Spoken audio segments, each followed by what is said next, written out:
आजकल के ट्रेडर्स क्या करते हैं, वो हर जगह ट्रेड लेने की कोशिश करते हैं, जिससे उनके बार बार स्टॉप लॉस हिट होते रहते हैं और वो प्राइस एक्शन के बेस पर ट्रेड लेते हैं। बट उन्हें ये पता नहीं होता है कि प्राइस एक्शन स्मार्ट मनी के द्वारा बनाई जाता है।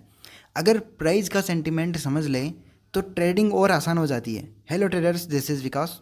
आज की इस वीडियो में मैं आपको बताने वाला हूँ कि बिग मनी के साथ ट्रेड लेकर मोटा मुनाफा कैसे कमाया जा सकता है।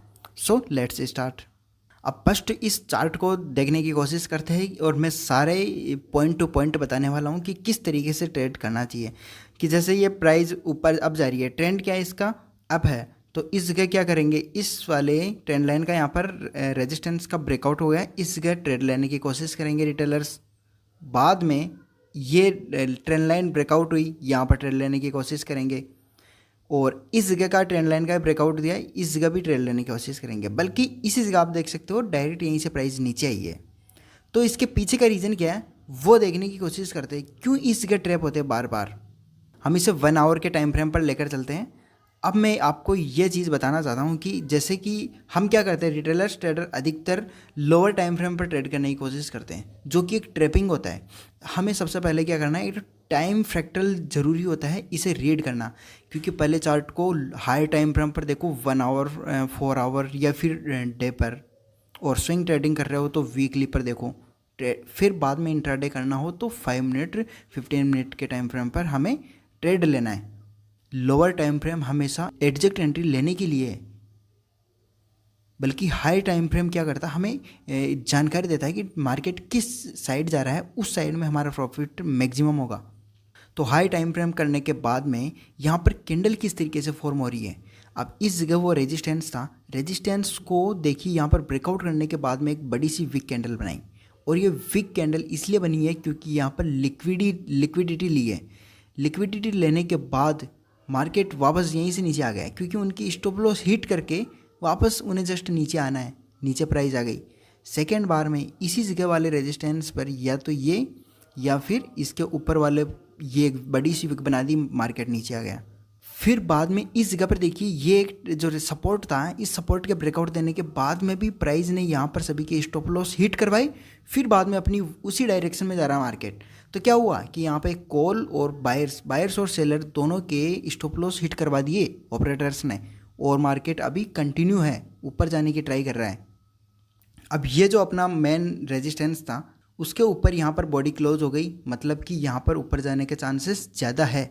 कुछ रिट्रेसमेंट यहाँ पर मार्केट लेगा, क्योंकि यहाँ पर लिक्विडिटी लेगा। फ्यूल चाहिए, लिक्विडिटी किस लिए लेता है, फ्यूल लेने के लिए, फिर बाद में ऊपर कंटिन्यू रहेगा।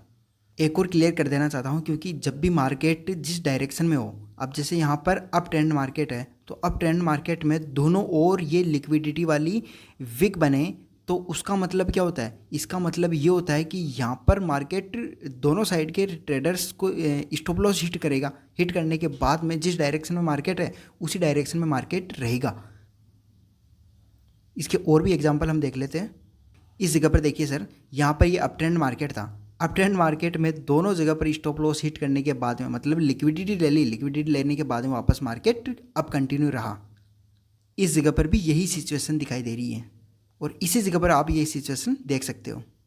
इस स्लाइड में आपको ये देखने को मिलेगा कि कहाँ पर मार्केट की सप्लाई है, डिमांड है, और एफयूजी ऑर्डर ब्लो कहाँ पर है, और मार्केट की कैंडल का बिहेवियर क्या है, कैंडल कहना क्या चाहती है, उसका सेंटिमेंट क्या है। इस जगह पर आप देखिए, ये जो जोन है, यहाँ पर प्राइस आने के बाद में यहाँ से रिवर्स हो रही है, मतलब कि ये एक सप्लाई जोन है जिसे रेजिस्टेंस भी कहते हैं। तो यहाँ पर प्राइस सप्लाई ली क्यों, इसके पीछे हम चलते हैं पीछे वाले टाइम फ्रेम पर, और पीछे चल के देखते हैं कि इस जगह पर देखिए सर, ये एक सप्लाई जोन हमने मार्क कर लिया। इस सप्लाई जोन के जस्ट यहीं पर, यानी मिड रेंज में आने के बाद में यहीं से मार्केट पलट गया। अब इसे मैं डिलीट कर देता हूँ अभी, क्योंकि ये क्लियर दिखना चाहिए आपको। अब इस जगह पर देखिए, ये जो रेजिस्टेंस था, मतलब कि ये अब यहाँ पर क्या बन चुका है, ये एक बन चुका है यहाँ पर एक सप्लाई जोन। डिमांड जोन से प्राइस बुलिश जाती है और सप्लाई जोन से मार्केट बेयरिश जाती है। सप्लाई पर क्या होता है, एक क्वांटिटी सप्लाई होती है, मतलब उसके भाव कम हो जाते हैं। तो इस जगह पर भाव कम होने पर प्राइस गिरती जा रही है। अब यहाँ पर ये सप्लाई जोन क्रिएट क्यों हुआ, एक तो पिछला हमने वो सप्लाई जोन देखा था, इसलिए ये जोन हुआ। अब जैसे ही प्राइस इस सप्लाई जोन के वापस आएगी, कैंडल, बेयरिश कैंडल दिखी, इन्वर्टेड हैमर, फिर बाद में यहाँ पर आने के बाद में इस तरह की कैंडल दिखी जो कि एक बेयरिश एंगल्फाइंग कैंडल है। अब मैंने कहा था कि कैंडल का सेंटीमेंट देखना कितना ज़रूरी है। इस जगह पर आप देखिए कि बुलिश कैंडल कितनी छोटी छोटी कैंडल्स है, बुलिश कैंडल यहाँ पर कितनी छोटी छोटी सी है, छोटी छोटी बुलिश कैंडल बन रही है ग्रीन ग्रीन। और बल्कि यहाँ पर देखिए ये जो रेड कैंडल है कितनी बड़ी बड़ी रेड कैंडल्स बन रही है। तो इसका मतलब क्या हुआ, इसका मतलब ये हुआ है कि यहाँ पर सेलर्स की एंट्री है और सेलर्स का स्ट्रॉन्ग मार्केट में दबदबा है, तो इस वजह से मार्केट यहाँ से सप्लाई लेकर नीचे जाएगा ही सही। तो ये चीज़ें देखने भी हमें कितनी ज़रूरी हो गई है। और एक और चीज़ बता देना चाहता हूँ कि एक चीज़ होती है मार्केट स्ट्रक्चर।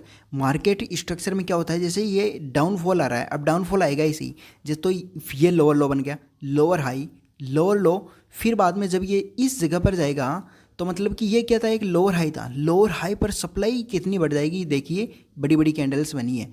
तो मार्केट का स्ट्रक्चर भी समझना ज़रूरी है, बेयरिश हो या बुलिश।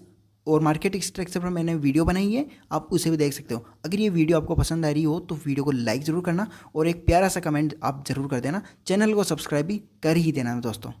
अब एक टर्म होता है एफईजी, एफईजी मतलब fair value gap. Fair value gap काफ़ी इंपॉर्टेंट होता है स्मार्ट मनी कंसेप्ट में। इसमें क्या होता है, इसमें ये चीज़ होती है कि जैसे ये एक जोन है जो कि सप्लाई एरिया है, सप्लाई एरिया है, इस जगह पर हमने पता किया है कि ये एक लोअर हाई है, लोअर हाई से सप्लाई होगी ही सही। अब ये जो लास्ट बाइंग कैंडल बनी है, इसके बाद की बेयरिश कैंडल के बाद की कैंडल का हाई, ये वाला जो गैप है इसे हमने मार्क कर लेना है, ये मार्क कर लिया। अब इस जगह पर हमारी परफेक्ट एंट्री होती है और मैंने इस पर कई सारी वीडियो बनाई है, उसे भी आप चेकआउट जरूर करना। इस जगह पर हमारी एंट्री होगी, स्टॉप लॉस यहाँ पर होगा, छोटा सा स्टॉप लॉस है, और एंट्री लेते ही अपना टारगेट कंप्लीट होता हुआ दिखाई दे रहा है। ये मैंने BTST USDT का चार्ट खोल रखा है, आप इसे बैंक निफ्टी या निफ्टी किसी भी मार्केट स्ट्रक्चर, क्योंकि ये एक बेसिक कंसेप्ट है जो कि हर मार्केट में अप्लाई होते हैं, उस पर आप ट्रेड ले सकते हो। अगला जो पॉइंट अपना है वो है मार्केट का बिहेवियर। सर बिहेवियर इतना इंपॉर्टेंट होता है मार्केट का, क्योंकि बिहेवियर से ही ट्रेड लिया जाता है, उस मार्केट में ट्रेड किया जा सकता है। अब जैसे BTST USDT का चार्ट, ये मतलब कि बिटकॉइन चार्ट है, ये क्रिप्टो करेंसी का है। अब क्रिप्टो करेंसी में क्या होता है, क्रिप्टो करेंसी में ये होता है कि जैसे मार्केट कुछ दिनों के लिए रुकेगा, फॉल करने के बाद रुकेगा, फिर बाद में बढ़ेगा, यहाँ से कितनी रैली होती है, फिर बाद में कुछ रुकेगा, फिर डाउनफॉल आता है, मतलब रैली होल्ड रैली, फिर रैली होल्ड रैली आती है, इस तरीके से। अब इसमें एक भी और चीज़ देखने को मिलती है कि लिक्विडिटी वाला सिस्टम बहुत हाई है, बड़ी बड़ी कैंडल्स बनना, स्टॉप लॉस लिए जाते हैं, फिर बाद में मार्केट की मूवमेंट जिस डायरेक्शन में उसी डायरेक्शन में होती है। और यही चीज़ गोल्ड में भी है। अब आप इसे बैंक निफ्टी में भी देखना ज़रूरी है कि बैंक निफ्टी में किस तरीके से चार्ट का पैटर्न बन रहा है और मार्केट का बिहेवियर क्या है।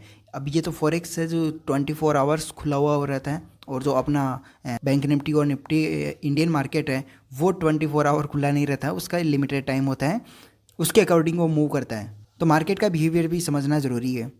मार्केट का बिहेवियर का मतलब ये भी हो गया है कि उसमें वॉलीटिलिटी कितनी है और उसका टाइमिंग क्या है, किस तरीके से वहाँ पर ट्रेडर्स है, साइकोलॉजी किस तरीके से अफेक्ट करती है, ये सारी चीज़ें देखी जाती है मार्केट के सेंटिमेंट में, मार्केट के बिहेवियर में। ये काफ़ी मस्त सा एनालिसिस है अभी तक का मेरा, और कल ही मैंने इसे एनालिसिस किया था। इसमें क्या है कि जैसे मार्केट यहाँ से अप ट्रेंड में, बिल्कुल अप ट्रेंड में, ये तो पता चल गया। अब इसमें क्या है कि मार्केट कहाँ से रिवर्स लेगा, रिट्रेसमेंट और मार्केट का पुल बैक ज़रूरी है परफेक्ट एंट्री लेने में। और उसी जगह पर उसी रिट्रेसमेंट को क्या समझ लेते कि यहाँ से मार्केट बेयरिश जाने वाला है। अभी इस जगह से यहाँ पर रिट्रेसमेंट लिया था, इसके पीछे का कारण क्या है वो मैं आपको बताने वाला हूँ।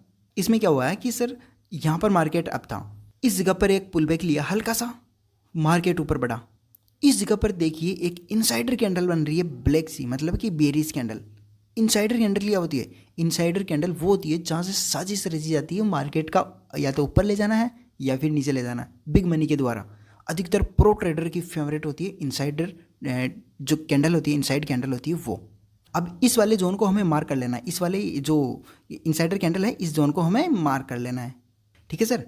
मार्क करने के बाद में इस जगह पर देखिए, मार्क करने के बाद में क्या हुआ, मार्केट की प्राइस रिट्रेसमेंट ले रही है, इसी जगह पर आकर बार बार ऊपर जा रही है। अब यहाँ पर जो बिगिनर ट्रेडर होंगे वो क्या करेंगे, इस जगह पर एक मेजर सपोर्ट वो क्रिएट करेंगे इस तरीके से, बल्कि सपोर्ट या फिर रेजिस्टेंस एक लाइन नहीं होती है, एक एरिया होता है, एक जोन होता है जहाँ से मार्केट रिवर्स करती है या फिर रिट्रेस करती है। इस जगह पर एक कैंडल बनी तो वो क्या करेंगे, इस जगह बियरिश कैंडल ब्रेकआउट हो गया और ब्रेकआउट हो गया, यहाँ से ट्रेड ले लो बियरिश, तो उन्होंने बियरिश लिया, उनका stop loss hit, brother hit. बाद में क्या हुआ, इतनी सारी मूवमेंट आई है इस वाली ट्रेंड लाइन को ब्रेक करने के बाद, ठीक है, इतनी सारी मूवमेंट आई है और ये कैप्चर करिए बिग मनी ने, प्रो ट्रेडर्स ने। और मैं कल ही एनालिसिस कर रहा था और इस जगह पर देखिए सर, मैं इस जगह पर देख रहा था कि मार्केट यहाँ पर क्या करेगा, कुछ तरीके से पुल बैक वापस करेगा, पुल बैक करने के बाद में हल्का सा इस वाली ट्रेंड लाइन का ब्रेकआउट हुआ, ऊपर गया, इनसाइडर कैंडल बनाई और यहाँ से देख लीजिए सर प्राइस, इस जगह पर देख रहा था मैं, आज प्राइस यहाँ पर है और ये पॉइंट फॉरेक्स मार्केट में काफ़ी ज़्यादा होती है और काफ़ी ज़्यादा मैक्सिमम प्रॉफिट बना सकती है। तो ये तो हुई फॉरेक्स ट्रेडर की ही बात नहीं है, मार्केट के हर सेंटीमेंट पर अप्लाई होती है। आप हर जगह, आप बैंक निफ्टी में हर जगह आप इसे अप्लाई कर सकते हो।